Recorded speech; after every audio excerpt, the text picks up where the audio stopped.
Buenas tardes, casi noches ya. Vengo a hablaros un poquito de mi experimento.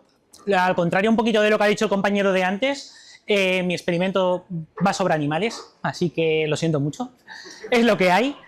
He visto que tengo unas cuantas imágenes, las vais a ver la mayoría mejores en las teles que en el proyector, se ve un poquito oscuro, pero bueno, intentaré que lo veáis bien. Presento el título Soledad y vejez. ¿Qué pasa en nuestro cerebro? No.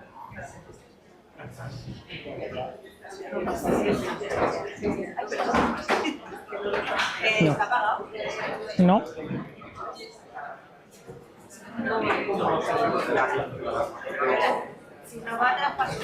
Está... ¿Al de abajo? Sí, para abajo. Sí. Bueno, primero voy a hablaros un poquito de lo que es la senescencia, la vejez. La vejez de normal la entendemos como un periodo de cambio. Las personas de normal están acostumbradas a tener una rutina, un trabajo, y llega un momento en el que se jubilan y cambia un poquito su vida. Ese periodo es un periodo de menor adaptación al estrés, y esa menor adaptación puede producir una sintomatología depresiva muy común. No pasa eso en todas las personas. También puede haber un envejecimiento saludable. El envejecimiento saludable mostraría unas respuestas cerebrales atenuadas ante estímulos negativos. Estas son las personas que tienen una vida más activa, que tienen una rutina después de su jubilación, tienen vida social, hacen actividades, trabajan en aficiones no laborales, pero que tienen, yo que sé, cualquier cosa así, y esto provoca una estabilidad emocional. Según la OMS, podríamos definir el estrés como unas reacciones fisiológicas, emocionales y psicológicas del organismo ante situaciones percibidas como amenazantes, peligrosas o desafiantes. ¿Qué quiere decir? ¿Que el estrés es malo? No, no tiene por qué. El estrés puede ser bueno. El estrés nos ayuda a adaptarnos ante ciertas situaciones, nos ayuda a, por ejemplo, cuando tenemos un examen, a centrarnos para estudiar, cuando tenemos una conferencia, una charla, pues también a estar centraditos para estudiar, y puede ser adaptativo. Pero hay momentos en el que el estrés nos sobrepasa. Cuando no sabemos gestionar ese estrés es negativo. Provoca al final una incapacidad en las personas. Por ejemplo, en las personas mayores, una de las mayores incapacidades que se han visto es el distanciamiento de la familia. Muchas veces pues, los hijos con los nietos se mudan a otro sitio, a otra ciudad, por trabajo, y los abuelos dejan de ver a la familia, se quedan bastante solos. Otra de las posibles causas es que tienes amistades que ya cumplen años y por causa de enfermedad, dificultad de movimientos o algo, pues impide quedar con esos amigos, impide más socializar. También, pues a veces, desgraciadamente, pues la pérdida de amistades o del cónyuge cada vez hace que cada persona se vaya quedando un poquito más sola. Y también a veces las pérdidas de las capacidades un poco físicas, de memoria, cognitivas. Hay mucha gente mayor que no quiere que le vean así, entonces se encierra en su casa. A todo esto, si le sumamos que la gente mayor, mucha de ella, aún tiene dificultades para manejar la tecnología, se queda un poco aislada del mundo. Esta gente, al final, sufre de aislamiento social. Y nos preguntamos, ¿cómo afecta el aislamiento social al comportamiento y a la plasticidad cerebral? ¿De verdad afecta? Pues esto comporta unos cambios conductuales, como son comportamientos de tipo ansioso, sintomatología depresiva, alteraciones del comportamiento social y riesgo de deterioro cognitivo. Por ejemplo, comportamientos tipo ansioso pues puede ser muchas veces que las personas se alteran por cualquier cosa. Sintomatología depresiva, pues por ejemplo, estar tristes, no querer levantarse de la cama, a veces ni querer levantarse ni para comer, o se levantan de la cama y se van al sofá y no salen. alteraciones del comportamiento social, muchas veces que hay gente que está siempre como de mal humor cuando está con gente, lo ves enfadado por todo, quejándose de todo, criticando todo, y el riesgo de deterioro cognitivo, obviamente, si el cerebro no trabaja, se acaba atrofiando y acaba deteriorándose. En cuanto a las alteraciones fisiológicas, hay alteraciones en el sistema neuroendocrino y también tenemos alteraciones, aunque cueste de creer, en la neurogénesis. Eso quiere decir que hay creación de neuronas. Siguen formándose neuronas a pesar de la vejez. Mucho menos que en la juventud, pero siguen formándose neuronas, sobre todo en algunas zonas del hipocampo, pero también en otras zonas cerebrales. Y también hay cambios en las conexiones entre las neuronas. Entonces, nos preguntaríamos, ¿a tanta gente en verdad afecta esto?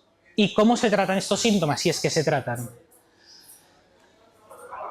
Pues sí, en la Unión Europea más o menos hay un 33% de personas afectadas con la soledad. Además, en Estados Unidos aún es mayor. Hay un 43% de personas que han argumentado que se sienten solas. Hay muchos artículos que hablan de esto, del riesgo de la soledad sobre todo en personas mayores, un montón, en todas partes del mundo. ¿Y qué soluciones ponen más o menos para esto? ¿Cómo se lo tratan? Pues, más o menos, no sé si los conocéis, son antidepresivos, inhibidores de la recaptación de serotonina, el antidepresivo normal y común, para todos. ¿Y esto funciona? Pues no funciona. ¿Por qué no funciona? Pues a mí me gustaría poner más o menos una analogía. Si te rompes la pierna, si tienes una lesión en la pierna, y te dan calmantes, alivian un poco el dolor, pero si es que no te reparan el hueso roto, pues te va a seguir doliendo la pierna siempre, no lo se va a solucionar. Si te dan un antidepresivo, pues a ver, si tú sigues teniendo el problema que te causa la depresión, no va a parar. ¿Puede aliviar un poco? Sí, pero no va a cambiar. Por lo cual, hay más artículos, estos que os he puesto son de aquí, de España. Este, por ejemplo, salió de aquí en el Mediterráneo de Castellón hace un par de semanas. Catalogan la soledad no deseada como la gran crisis del siglo XXI, la soledad como enfermedad crónica, otro que así mata la soledad, las 3 enfermedades asociadas a vivir infeliz y sin compañía, otro de España eleva la soledad a asunto de Estado. Así hay un montón, todos son relativamente recientes, no es una cosa muy antigua y son de aquí de España. Entonces, nosotros decidimos estudiar esto, pero ¿cómo surgió esta idea? ¿Por qué? Pues, aunque suene extraño, fue gracias al COVID. Primero, por un motivo muy lógico, que fue que ahí se empezó a ver los problemas del aislamiento social, de los problemas que tuvo mucha gente, y ya no solo mayor, al estar aislado, al no poder relacionarse con gente, no poder salir de casa. Pero además también aprovechamos para lo de las 3 R's, para ver que los animales también se reutilizan. Había animales de un experimento de mi compañera de tesis que no pudo hacer, porque se paró el mundo, se paró todo, se paró la experimentación. Entonces esos animales se quedaron en su sitio. Cuando se volvió a reanudar la marcha estaban muy viejos ya para experimentar. Entonces los aprovechamos para estudiar estos efectos en esos animales. De normal, en los estudios normales se suele mirar en animales adultos, aproximadamente de los 3 meses, porque es lo más fácil. Es donde mejor se ve cómo mejor se comportan los animales y ya se consideran adultos con 3 meses. Los ratones más o menos viven máximo 2 años, para que nos hagamos una idea. Entonces, hay poca gente que estudie animales viejos. Estudian adultos la mayoría, algunos jóvenes y adultos muy poco. ¿Por qué? Primero, comprar animales viejos es muy caro. Y segundo, esperar a que envejezcan es mucho tiempo que hay que esperar. Además, existe el riesgo de que se van muriendo por el camino. Igual que las personas, pues por la edad, pues se van muriendo por enfermedad, a veces por peleas entre ellos. Entonces vas perdiendo un número no muy grande, pero es difícil trabajar con animales más mayores. De ahí salió mi tesis. El título de mi tesis es el papel de la integridad de las redes perineuronales de la amígdala en la resiliencia al estrés en ratones de avanzada edad. En ella miramos efectos conductuales del aislamiento social, cambios en la activación neuronal, cambios en la plasticidad cerebral registramos la actividad neuronal in vivo, comparamos con otros estresores, activamos las neuronas mediante threads en animales transgénicos y también manipulamos la plasticidad mediante enzimas. Voy a pasar a resumir un poquito los experimentos. El primero lo detallo un poquito más con las conductas para que veáis un poquito lo que estamos haciendo y luego cuento más, señalar un poco los otros experimentos que son un poco más complejos y no conviene tampoco entrar mucho en detalle. Vale, el primero, aquí tendríamos un poquito el planning del experimento. Son animales más o menos de 21 meses de edad, más o menos, pensaban entre 20, 21, 21 y poquito cuando empezaron el experimento. Teníamos 3 grupos, un grupo control, que estaban en su casa, normalitos, acompañados, un grupo de aislamiento social que llamaremos CIS. Ese grupo se aislaron 21 días y luego un grupo de aislamiento más una resocialización de 21 días. Aquí tendríamos más o menos las líneas temporales y luego se hicieron las conductas. En los primeros, los que vienen del COVID, fue muy rápido porque los animales ya estaban mayores, no teníamos nada preparado y solo se realizaron 2 test conductuales. En la segunda tanda ampliamos los test conductuales para reforzar esos datos.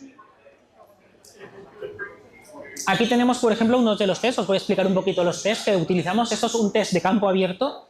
Mide 40 centímetros por 40 centímetros y ponemos a los ratones ahí dentro simplemente a ver la conducta que hacen. Este test nos sirve para mirar conductas ansiógenas. Los animales, los ratones de normal, son ansiosos por sí, por lo cual siempre van a estar en los bordes, no van a ir a la zona céntrica. Y también evaluar conducta motora. Esto nos ayudaría a descartar algún problema motor por la edad, por ejemplo, porque hay animales que igual dices, pues igual ha estado mucho tiempo en el centro, sí, pero es que tampoco se ha movido porque tampoco puede moverse mucho el animal. Entonces esos animales se descartan, no los tendríamos en cuenta. Este sería otro test, el test de luz-oscuridad. Hay 2 cámaras, una que le ponemos una luz encima, otra está oscura. Los animales son ansiosos porque sí, son nocturnos los ratones, entonces prefieren siempre la cámara de oscuridad. Entonces aquí en este test miramos tanto evaluamos las conductas ansiógenas del número de entradas y salidas que hacen a la cámara. En el siguiente test es un test de laberinto en cruz elevado. Este test también más o menos evalúa lo mismo. Está a unos 40 centímetros del suelo y hay 2 brazos cerrados que dan protección al animal, prefieren estar en el cerrado, y hay 2 brazos abiertos.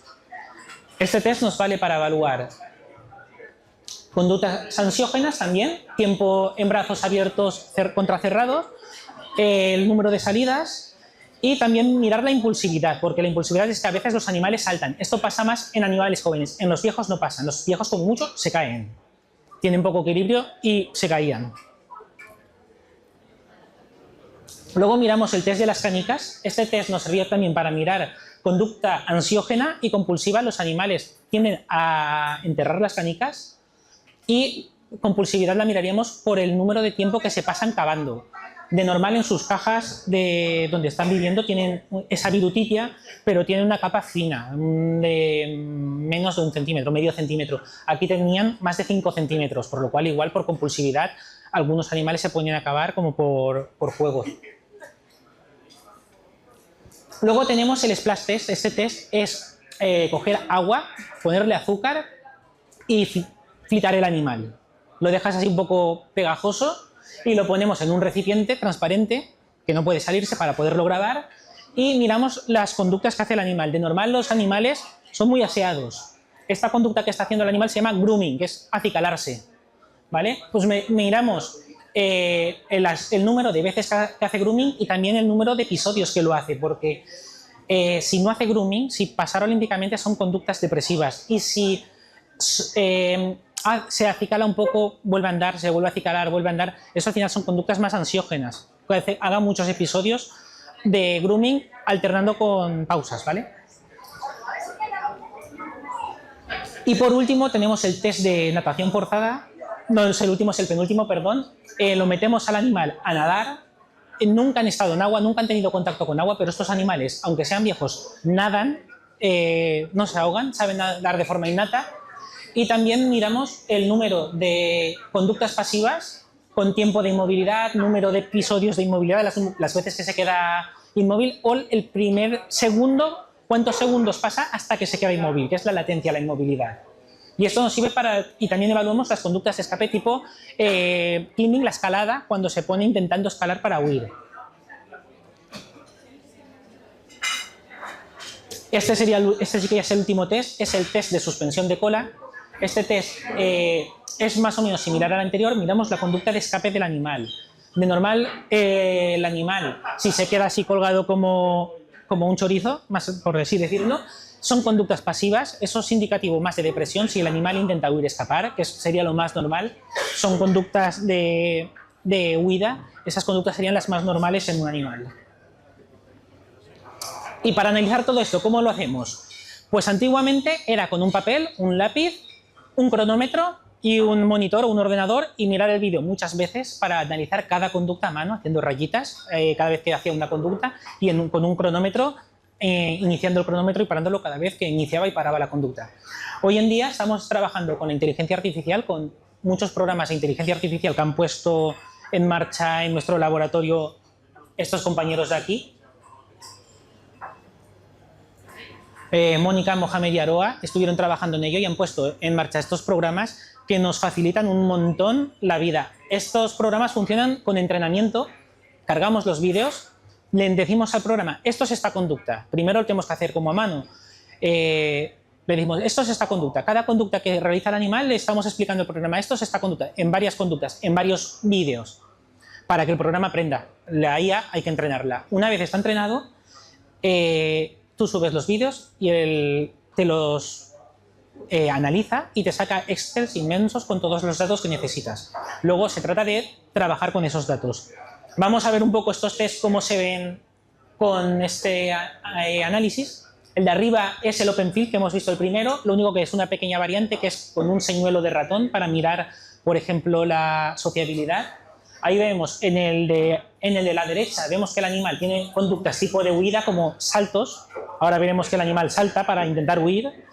Vemos los puntitos, eso es lo que el ordenador reconoce. El ordenador no está viendo un animal, está viendo píxeles. Nosotros tenemos que decirle los píxeles que forman el ratón y él así analiza lo que hacen los píxeles. En el de abajo vemos el LiDAR test y lo mismo. Tenemos unos cuadrados que nos indican la zona centro en el force field y en el otro nos indicarían la cámara de luz. Si sale de la cámara de luz, quiere decir que ha entrado en la oscuridad, nos contaría como tiempo en oscuridad y una salida. En el laberinto elevado tenemos dos formas de evaluarlo. Podemos poner el punto en el hocico o el punto en el centro del cuerpo. Miramos las veces que sale, ¿vale? Ahora que está en el brazo abierto, si sale todo el cuerpo, nos está indicando una salida real. Si lo ponemos en el hocico, nos estaría indicando más conductas de exploración. Por eso también a veces lo analizamos en el hocico, porque todas las veces que se asoma hacia abajo es para explorar. Aquí tenemos el splash test y el forcing test que hemos visto antes y lo mismo. El de arriba, el del splash test, ahora va a hacer el grooming. El programa empieza a contar aquí, aunque no sale la rayita hasta que acaba, empieza a contar allí arriba. Vemos el timer, va avanzando, en el del abajo se ve bien el timer que va avanzando y cuando sale te sale la rayita más ancha, más tiempo, más estrecha, menos tiempo. Pero ahí te sale luego el total de episodios y de tiempo total que se han pasado haciendo la conducta. Esta sería grooming y bajo, por ejemplo, la inmovilidad. No es que el ratón se haya ahogado, es que el ratón deja de nadar, se queda inmóvil, que son conductas pasivas que están asociadas con la depresión. Este es otro test que no lo he puesto antes porque no está puesto en mi tesis, pero también lo he puesto por curiosidad. Tiene varias variantes. Es para mirar tanto sociabilidad como reconocimiento como memoria. Es el test de las 3 cámaras. No lo hice con mis animales porque son viejos y es un test muy largo. Son 10 minutos por cada una de las 3 fases. El resto de test son 10 minutos solo una vez, excepto el force swim test, el splash test y el tail suspension, el de la suspensión de cola, el de natación forzada y el del splash, el de la sacarosa, que son solo 5 minutos. Entonces, en el animal puede ir de una a otra cámara, se ven las 3, y luego en los botes, son botes de lápices, con rejilla normal, tienen dentro, puedes tener objetos para mirar novedad y memoria, porque siempre van a preferir lo novedoso, o poner un animal, que siempre van a ir al animal desconocido. De normal siempre prefieren ir al desconocido. Entonces tiene unas la primera tanda es como habitúate al three chamber para que no te suene raro, está vacío, no hay nada, están los botes, pero no hay animales ni nada dentro. La segunda podrías poner un animal en un bote y en la otra nada, y en la otra poner un animal nuevo más el viejo. Y vemos la preferencia. Ahora voy a deciros un poquito lo que os he dicho así rápidamente de resultados que se han visto. Por ejemplo, no se mostraron diferencias en ningún grupo a nivel motor. ¿Esto qué quiere decir? Que las diferencias que había no se debía por dificultad de movimiento de los animales por la edad. Hubo aumento de conductas pasivas en hembras en el grupo que se aisló en algunos test, en el Force Test y en el Splash Test. Estas conductas se recuperaron en el grupo que resocializó. Entonces, quiere decir que hubo una reversión de estas conductas. Y en machos hubo reducción de conductas pasivas que se agrava con la resocialización. ¿Qué quiere decir? Va en lo opuesto que las hembras. Las hembras tuvieron como conducta depresiva y en los machos no. En teoría eso nosotros le hemos encontrado una explicación que puede tener sentido. Los ratones en sí son sociales, pero establecen jerarquías. Las hembras no son tan agresivas, los machos sí. Entonces, de normal, los machos cuando están, les sacas de esa jerarquía, los machos que reciben palos del macho que manda en su familia, en su caja, pues igual están hasta más a gusto. Prefieren estar solos por no recibir palos, por así decirlo. Cuando les vuelves a juntar, empeoran. Por eso él va en dirección contraria y la resocialización no ayuda, sino que lo empeora aún más. A nivel de neuronas, vimos... Bueno, vamos a mirar plasticidad, luego voy a explicar un poquito qué son las redes perineuronales con más detalle, pero miramos las neuronas parvalbúmina, que son las típicas neuronas que en cerebro están envueltas por redes perineuronales, y vimos una reducción de redes perineuronales en las hembras del grupo 3. Vimos un mayor número de PNNs en nivel control, nivel basal control, había más redes perineuronales en hembras que en machos, sin hacerles nada, los controles. También vimos una tendencia a reducirse las neuronas parvalbúmina que tenían redes perineuronales en las hembras aisladas. Y por último, vimos que no todas las redes perineuronales que había tenían una neurona parvalbúmina dentro. Entonces nos preguntamos qué podían tener. A ver, para no hacerlo excesivamente largo, miramos otro tipo de interneurona en la zona de la amígdala. Vimos que había muchas colocalizaciones entre ellas y como resumen, cerca del 40% de interneuronas de la amígdala basolateral, el núcleo que miramos, expresaba tanto parvalbúmina como calvindina como somatostatina, que son otros 3 tipos de familias neuronales bastante comunes en la región. En cuanto a la activación neuronal, vimos también reducción de activación en neuronas parvalbúmina en machos del grupo estrés, que sí que se recuperó un poco en los que se resocializó. También vimos disminución de la activación de neuronas con PNNs, da igual la neurona, las PNNs en general, todas las neuronas que pudiesen tener dentro no estaban marcadas, no sabemos cuáles. Hubo una reducción que sí que se recupera con la resocialización. Y después hubo una disminución general de todas las neuronas de la BLA en ambos sexos en el grupo cis. En hembras se recuperó un poco al resocializar, pero en machos no. De aquí pasaríamos un poco al experimento 2, que es manipular la plasticidad. Primero, ¿qué entenderíamos por plasticidad? Pues la plasticidad cerebral es la capacidad del cerebro para modificar sus conexiones y funcionamiento en respuesta a lo que vivimos, aprendemos o practicamos. En respuesta a lo que somos. Y las redes perineuronales, que he estado ya mencionándolas antes, están muy implicadas en esta plasticidad. Aquí tenemos es un compuesto de proteoglicanos, de sulfato de condroitina, un montón, se unen, al fin y al cabo es matriz extracelular, lo que está entre las células, especializada. Envuelve a la célula, como las veríamos en la imagen esta, lo verde que se ve, está envolviendo una célula, no son células, es la matriz extracelular que las envuelve y tiene 2 funciones principales. Una es proteger la célula y la otra es estabilizar la conexión cuando hay mucha integridad o facilitar las conexiones cuando hay menos integridad. Aquí os he puesto una imagen que me resulta muy graciosa, particular. Ya el compañero antes ha mencionado a Ramón y Cajal. Pues esto es un dibujo de Ramón y Cajal hace casi 130 años, dibujando una red perineuronal, cuando no había tanto microscopio ni nada. Y esta es una imagen de una red perineuronal de un microscopio confocal de alta resolución de este año.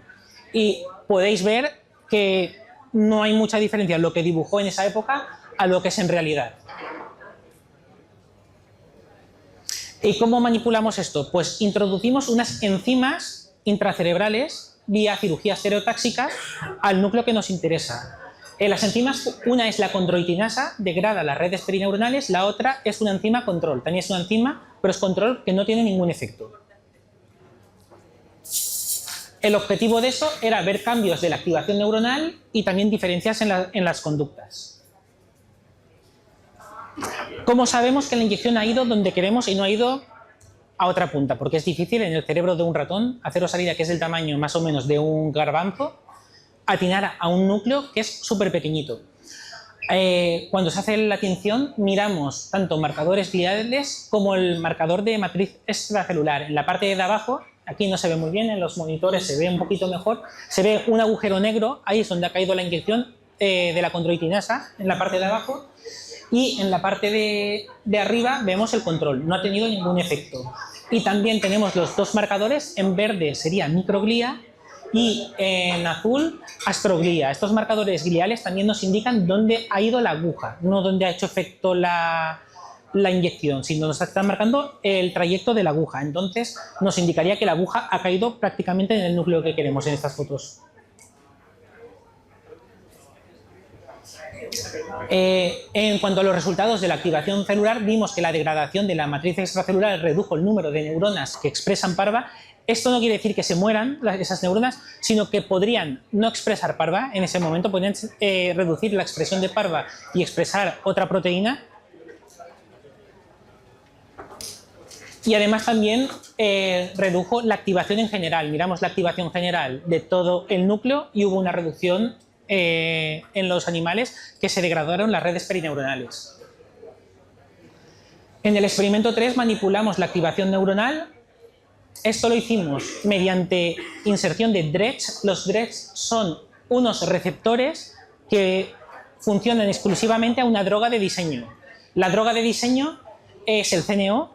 Aquí tenemos un poco la línea experimental, 21 días de expresión del virus. Va introducido en un adenovirus, se inserta, se deja que se exprese, luego 21 días de inyección del CNO que hace que el virus haga su efecto y después la conducta. Aquí vemos, por ejemplo, tenemos en el virus, hay virus activador e inhibidor. Entonces comparamos activar las neuronas o inhibirlas, encenderlas o apagarlas. La diferencia, en el de arriba sería el inhibidor, el de abajo sería el activador y lo que nos interesaría sería la última imagen en el que vemos la activación en azul en conjunto con el rojo, ¿vale? En el de abajo vemos que hay mucho morado, eso quiere decir que esas neuronas están activas, y en el de arriba solo se ve morada una neurona, esta de aquí, que tiene un poquito de actividad. Hay algo de actividad, no reduce al 100% la actividad, pero la reduce significativamente comparado con el virus activador. Pero hay unas variables a tener en cuenta que afectan a la integridad. Esas variables son la manipulación con los DREGs afecta a la plasticidad. Eso quiere decir que aumentar la actividad de las neuronas o reducirla hace que haya más sinapsis o menos, hace que haya más conectividad o menos, por lo cual modifica la plasticidad de las redes perineuronales. Y otra cosa muy importante también a tener en cuenta es que la microglía que hemos visto antes, que envuelve el canal por donde se ha insertado la aguja, esa microglía está muy ligada a la producción de metaloproteinasas. La metaloproteinasa degrada las redes perineuronales. Al acumularse tanta microglía en esa zona, puede degradar las redes perineuronales sin que sea función en sí de la activación.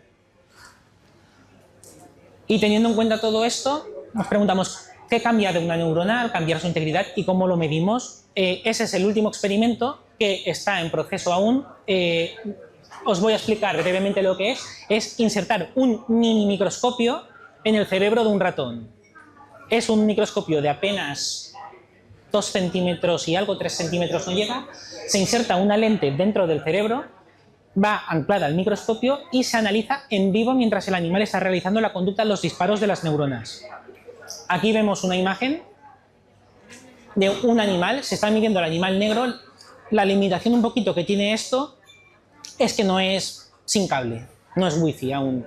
Entonces el animal va con el cable por donde pasa la señal y allí estaríamos viendo las neuronas que están disparando al realizar cada conducta. Entonces se puede correlacionar la conducta que se hace con las neuronas que están activándose en ese momento. Y bueno, las conclusiones ya finales brevemente sería que el estrés moldea nuestro cerebro y estos cambios se agravan con la edad, que la soledad es uno de los principales estresores en la vejez, que la amígdala es una región clave para comprender muchos de los trastornos emocionales, que poder modelar la activación y la inhibición de las neuronas nos permite entender mejor los cambios comportamentales y que poder modelar la plasticidad de las neuronas también puede ayudar a diseñar fármacos más precisos y eficaces. Y para acabar, me gustaría acabar con esta frase de Ramón y Cajal que dice que cada hombre puede ser, si se lo propone, escultor de su propio cerebro.